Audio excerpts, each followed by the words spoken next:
This episode is brought to you by Greenlight. Get this. Adults with financial literacy skills have 82% more wealth than those who don't. From swimming lessons to piano classes, us parents invest in so many things to enrich our kids' lives. But are we investing in their future financial success? With Greenlight, you can teach your kids financial literacy skills like earning, saving, and investing. And this investment costs less than that after-school treat. Start prioritizing their financial education and future today with a risk-free trial at greenlight.com/Spotify. Greenlight.com/Spotify.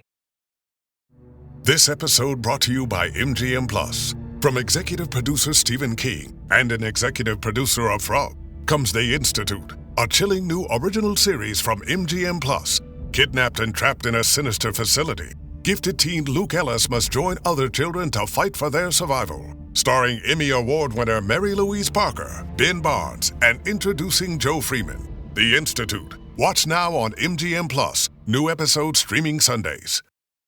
Deborah had to have surgery. I had hip surgery in November of 2024. Her United Healthcare nurse, Crystal, checked on her. We do a routine call after surgery, and I could tell that she was struggling. Deborah needed help. My infection markers were through the roof. And Crystal knew what to do.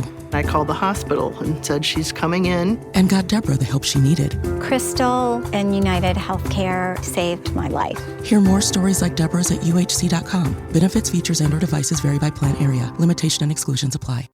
Hello, Nigel here. As an owl, I love to be awake all night, but allergy sufferers like you probably don't feel the same. So take Xyzal at night to relieve allergies while you sleep. Then wake up fully refreshed for a more productive day. Xyzal works fast and offers 24-hour continuous relief from sneezing, runny nose, itchy watery eyes, and itchy nose and throat, so you can enjoy doing the things you love all day long. Be wise all. Take Xyzal at night. Use as directed. Starts working in 45 minutes.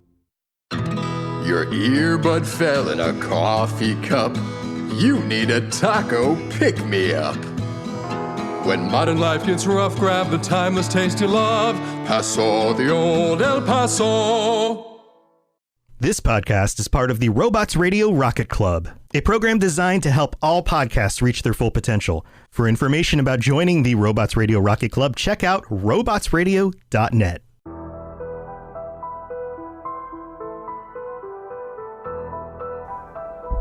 Hello, and welcome to the Assassin's Creed Lorecast. My name is Austin, also known as Teacup. And my name is Shelby, also known as She-Cup. Join us as we embark on unraveling all of your favorite mysteries from the Assassin's Creed universe. From assassins to Templars to the mysterious Isu and more. We will seek to uncover it all, so join us and maybe even take a leap of faith. Hello and welcome to the Assassin's Creed Lorecast. My name is Shelby or She-Cup. I am super excited to be here today for our topic, and Austin is here with me. Yeah, hello, I am Austin or Teacup, and I'm excited to be here.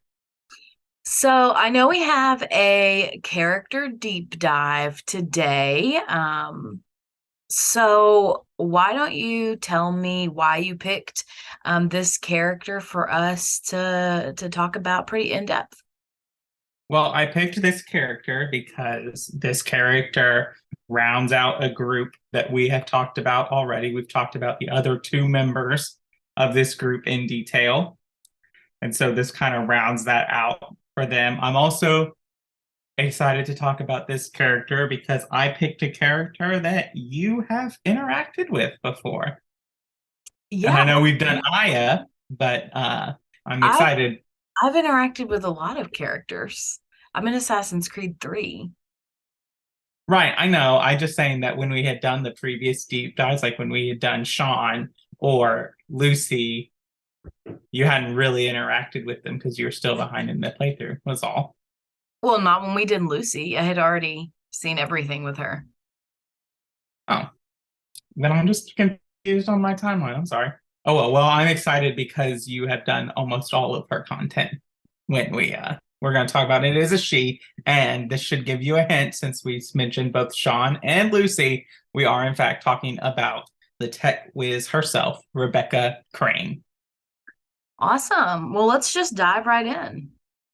All right. So Rebecca was born in 1984, which is almost 40 years ago now. So she's almost 40 in the current timeline.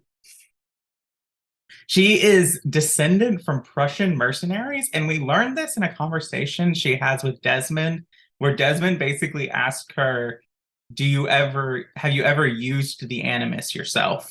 And she says yes, and that her ancestors are not nearly as interesting as Desmond, as it's not very fun to just walk around shooting outdated firearms as a Prussian mercenary.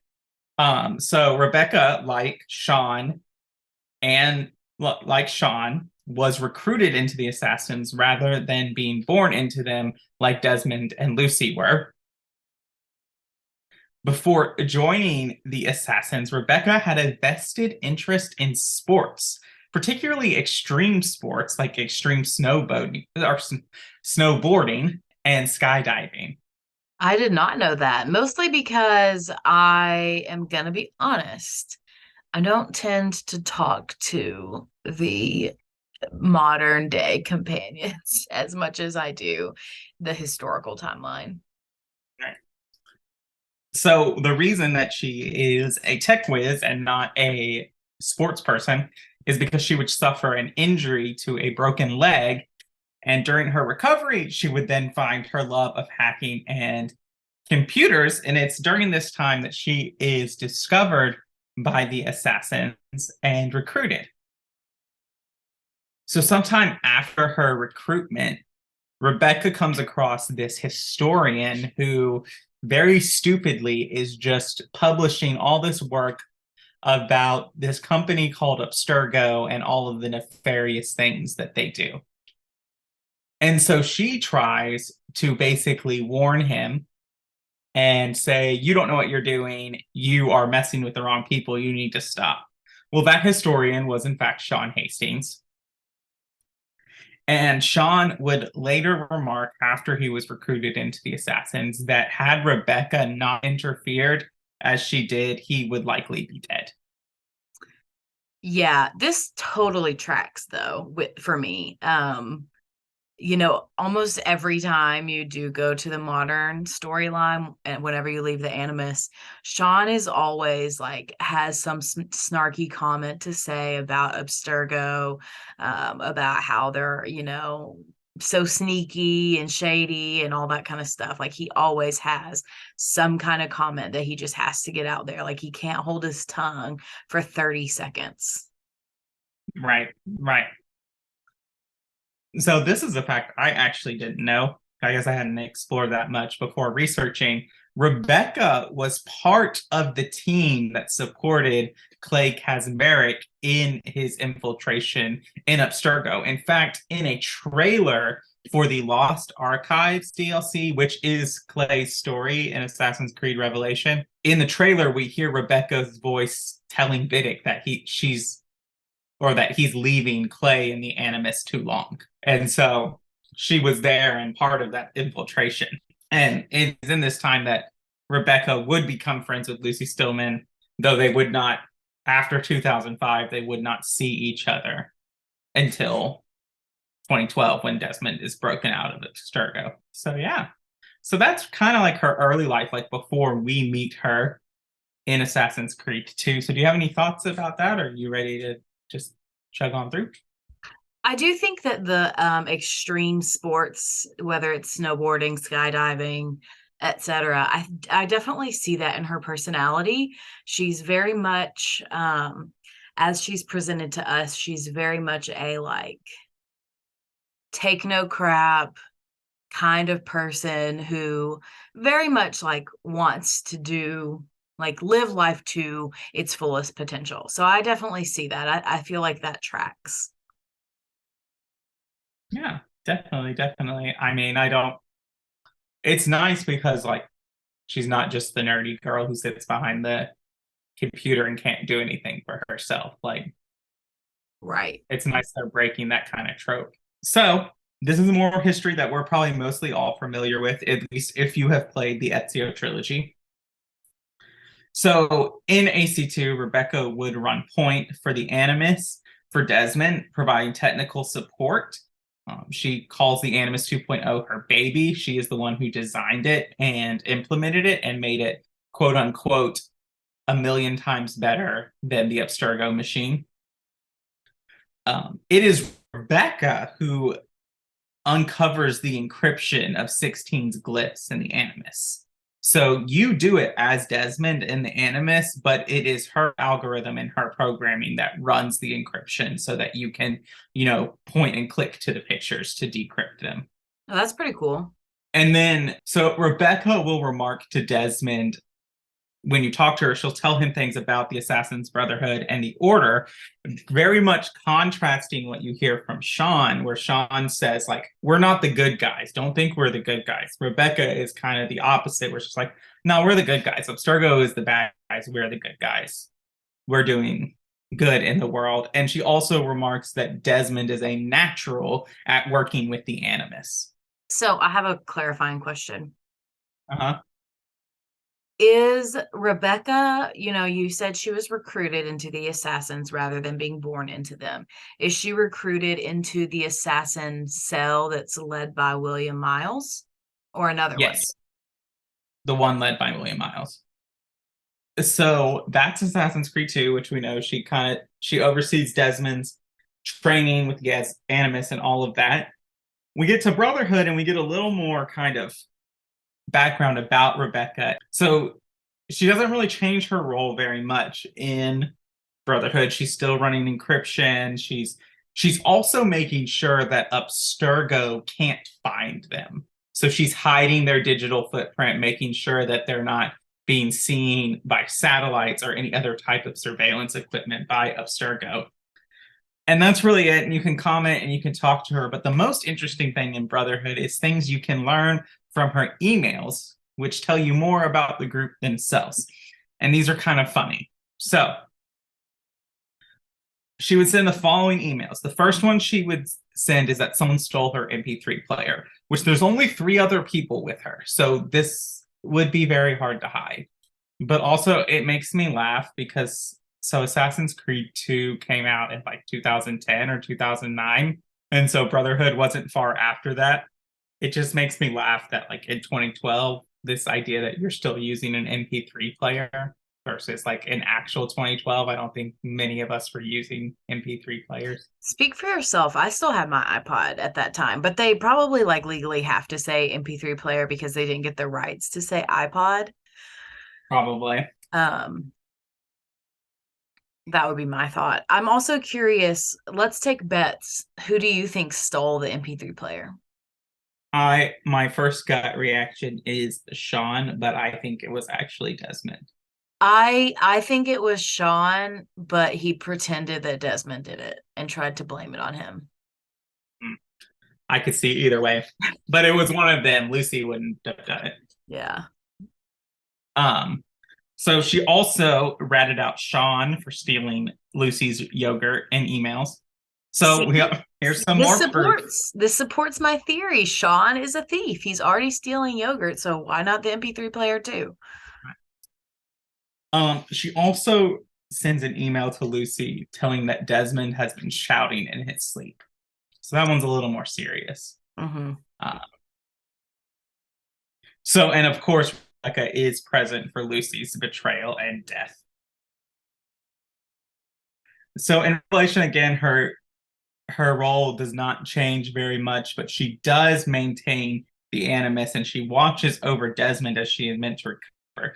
The small detail we get is we get a conversation between Shaun and Rebecca in Revelation, I believe, where we're told that Rebecca did not go to Lucy's funeral because Shaun does go because he's the only one that can get away.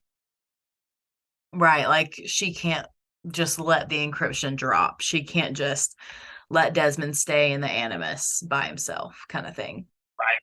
And I think there's a little bit at this point that she doesn't trust William Miles alone with the Animus or with Desmond. I think that's fair. Also, they refer to William Miles sometimes as Bill, which I think is wrong. It sounds wrong. It does. It does. I've noticed that myself, and I'm like, what? And then in AC3, we get a lot of Rebecca and Desmond have a lot of conversations about their time together. He remarks to her that like there's a really heartfelt speech in AC3 that Rebecca gives or not Rebecca, but that Desmond gives to Rebecca, where he basically like thanks her and Shaun for everything that did. Says, even though I've been an asshole sometimes, like I wouldn't have made it without you two, really. And it's really heartfelt, and you get that. She maintains the animus. She finds out that they need the power sources, the little cubes that you have to go. It's also revealed that Lucy is not the first friend that Rebecca has lost to Templars and their infiltration of assassins. And it's revealed that an assassin named Hannah, who attempted to convert Daniel Cross away from the Templars to convince him to not do that, was a friend of Rebecca Crane. And Daniel Cross does end up killing her. And so we see the shift in Rebecca Crane's personality as it goes off after AC Brotherhood, as she becomes a lot more reserved. She becomes a lot quieter. She's still snippy, but like you see her like moving more towards like a very serious thing. Like Shaun will still casually remark about Desmond like dying and like doing things to his death, and that really pisses Rebecca off. You see, as the things progress, Rebecca gets more and more angry when Shaun makes those kind of remarks. I mean, I understand that completely. Which I think proves that her character, that she's very loyal. And I think that goes back to the difference between Shaun and Rebecca's view of the assassins.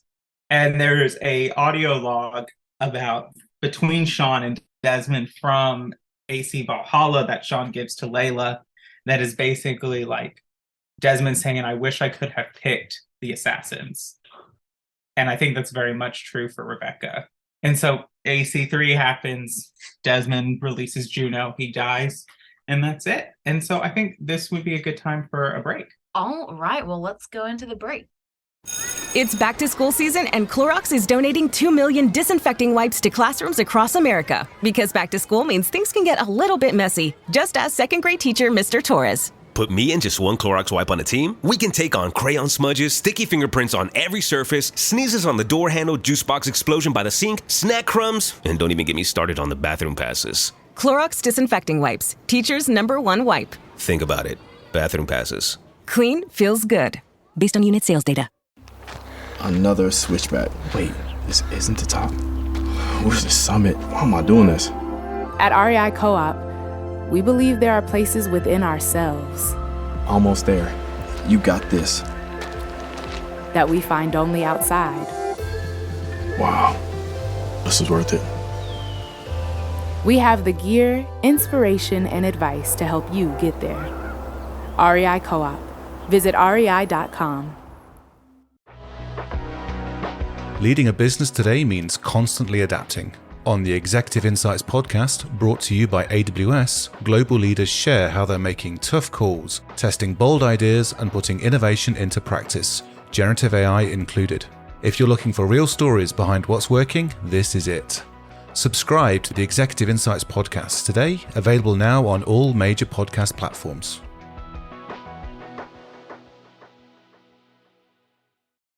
Ma cos'è? Shoot! Shoot a flying demon! Malaka!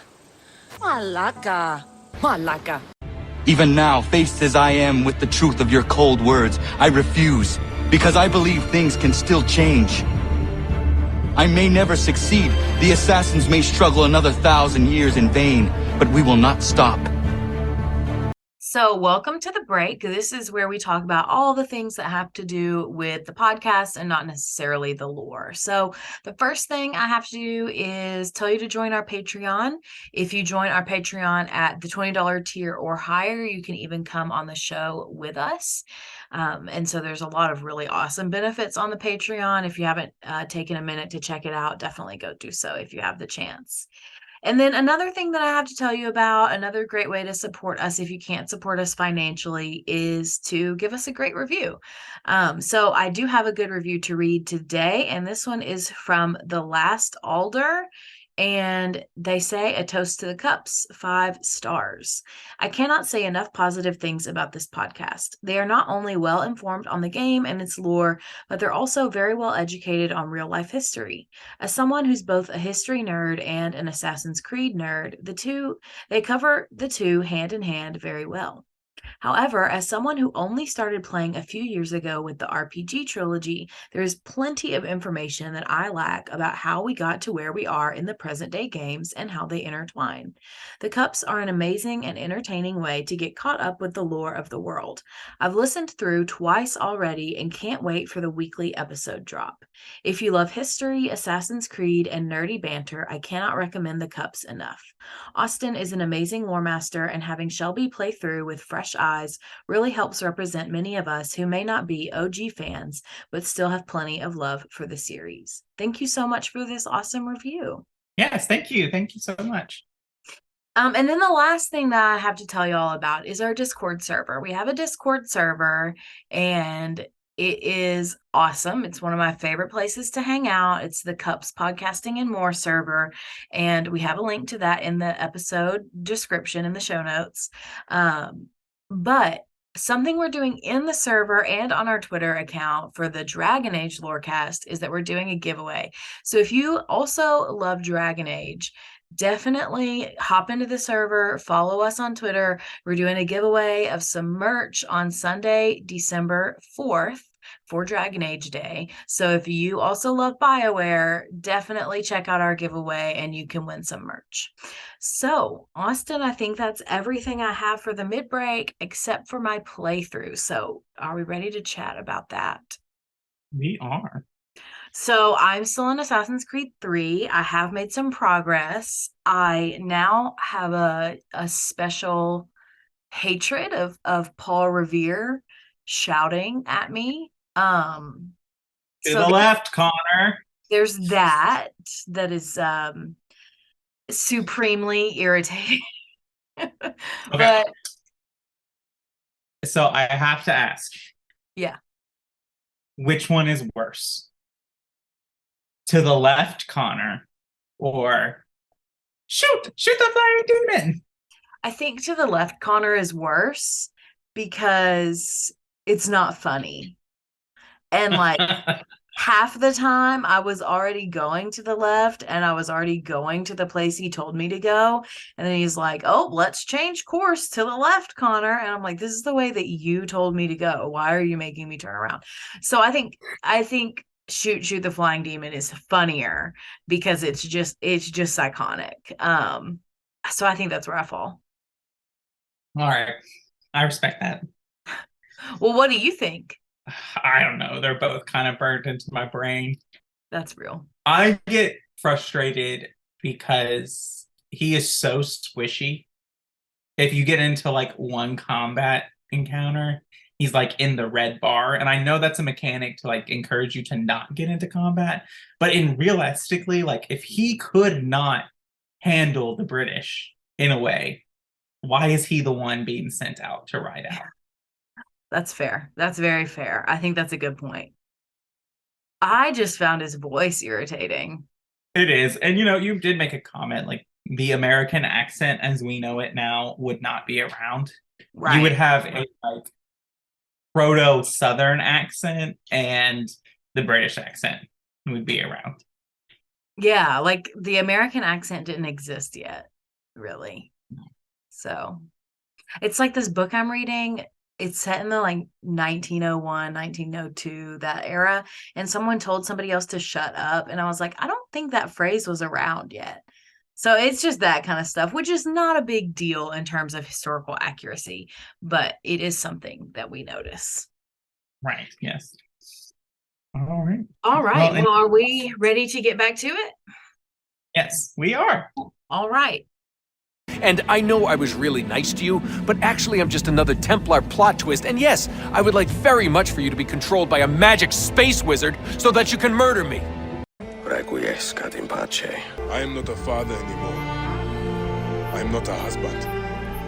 I am not a Magi. I am a hidden one. Yes. We are the hidden ones. Well, speaking of Assassin's Creed 3, here we are with Rebecca's role in Assassin's Creed 3. Or post Assassin's Creed 3. So Rebecca and Shaun would team up together, kind of post Desmond's funeral and everything, to say, okay, we're going to go steal Desmond's body back because Abstergo doesn't deserve to have it and they're doing bad things with it. So we're going to go take it back. So they infiltrate Abstergo Entertainment and recover Desmond's body. After recovering the body, Rebecca and Shaun would meet up in William Miles's bunker. It is here that Rebecca, through scanning the network, would discover the Initiates database. Now, the Initiates are like a subgroup of assassins that are not assassins, but they're very similar and they do similar work. And so Rebecca is so impressed with the Initiates and their satellites network that after they kind of discover an Initiate spy in their cell, they basically spare the spy and basically work to bring the Initiates into the full fold of the Assassin's Brotherhood and work together. It is after this that Shaun and Rebecca join the Assassin Bishop to hunt for the Shroud of Eden. Now, we see this in Assassin's Creed Syndicate. So all throughout Assassin's Creed Syndicate, they would race against Ottoberg's Sigma team to find the Shroud of Eden, going to Templar warehouses, everything. Well, it eventually is revealed that the Shroud is in a vault under Buckingham Palace. Rebecca and Shaun would go. There would be an altercation with the Templars. The Shroud is taken by Violet DaCosta, and Rebecca would be wounded. And the last we see in that scene is Shaun kind of covering for Rebecca as another assassin kills out the Templars. So after she recovers, Rebecca would help the assassin Owen Myers relive the memories of his Chinese ancestor, Zhang Shi, in search of the second Trident of Eden. Though that kind of didn't really work out for them, and they had to Rebecca had to leave the project early because she had to leave with Shaun to go help Layla Hassan. And so Rebecca would assist Layla as she recovered from her encounter with the Hermes staff. And we would even see Rebecca offering some comfort and empathy as Layla deals with the death and murder of Victoria, and just kind of Rebecca there. And you really see like the compassion that Rebecca has, because Layla's like remarking on like, I killed Victoria. My old team won't talk to me. They won't do anything. And Rebecca's like, well, we're here. We understand. This isn't the first time we've dealt with this. And that's all we know about Rebecca. The last we see of her is with Shaun when Basim wakes up and says, let's go meet William Miles. That's all really interesting. I feel like it's a likelihood then that she'll be in Mirage, right? It's possible. We don't know if there's a modern day story at all in Mirage. There could not be one. Fair. That's fair. But I feel like if there is a modern day storyline, I do feel like both her and Shaun are likely to be in it, especially Shaun, since his voice actor was part of the Ubisoft showcase back in September. That's true. I think that is a good point. Any overarching thoughts about Rebecca, or do you want to move some fun facts and then we can talk about why we like or dislike the character? Let's move into some fun facts. All right.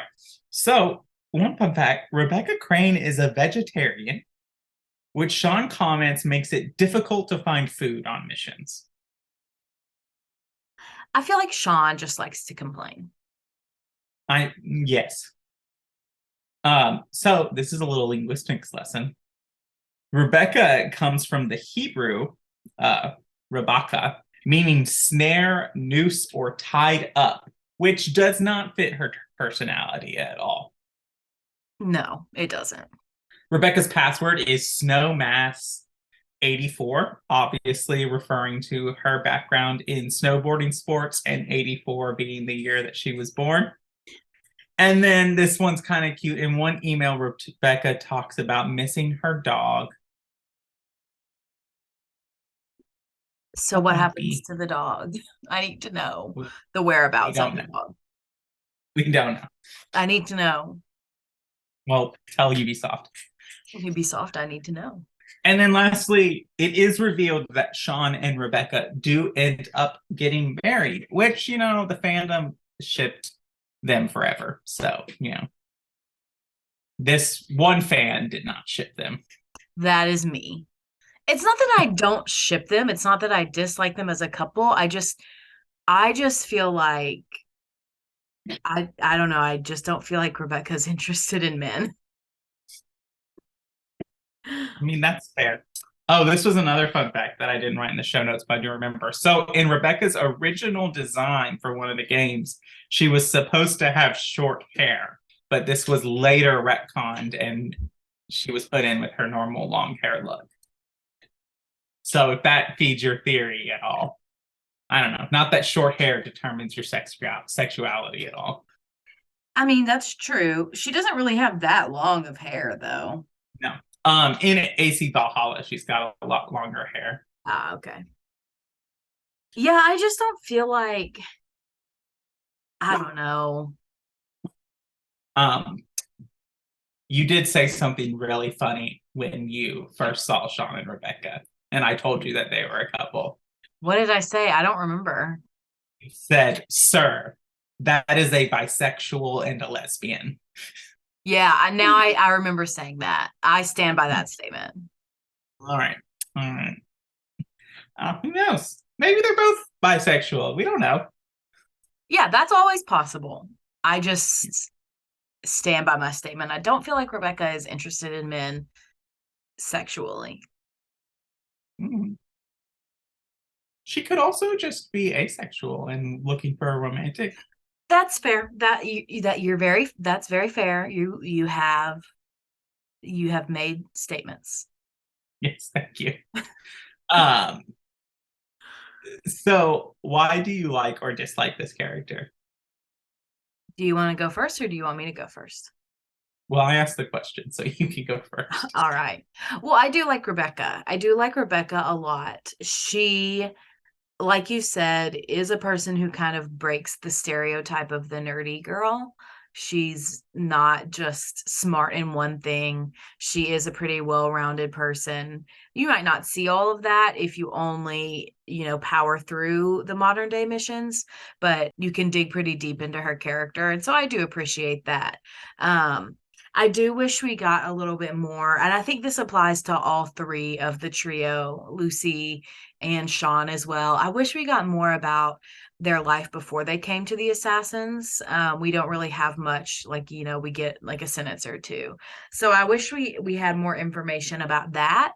But I do really like Rebecca as a character. Yeah, I tend to agree with that. I do like her as a character. I think that she kind of rounds out the group of obviously Lucy is Lucy. She's not really gung-ho about the Assassins, though we don't really get that. And Shaun is he is 100% for the Assassins, but he's also Shaun and very skeptical. But Rebecca very much offers that voice of we're doing good work and what we're doing is the right thing to do.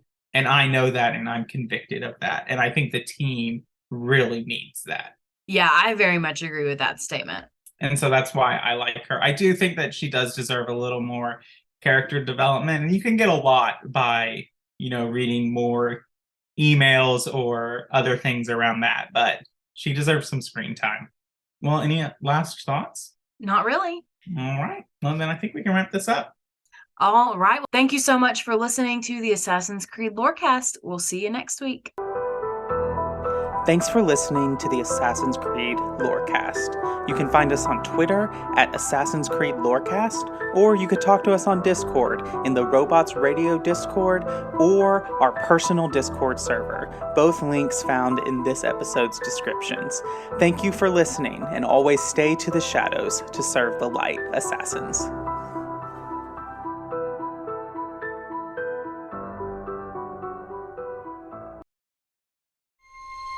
This episode is brought to you by FX's Alien Earth, the official podcast. Each week, host Adam Rogers is joined by guests, including the show's creator, cast, and crew, in this exclusive companion podcast. They will explore story elements, deep dive into character motivations, and offer an episode-by-episode behind-the-scenes breakdown of each terrifying chapter in this new series. Search FX's Alien Earth wherever you listen to podcasts.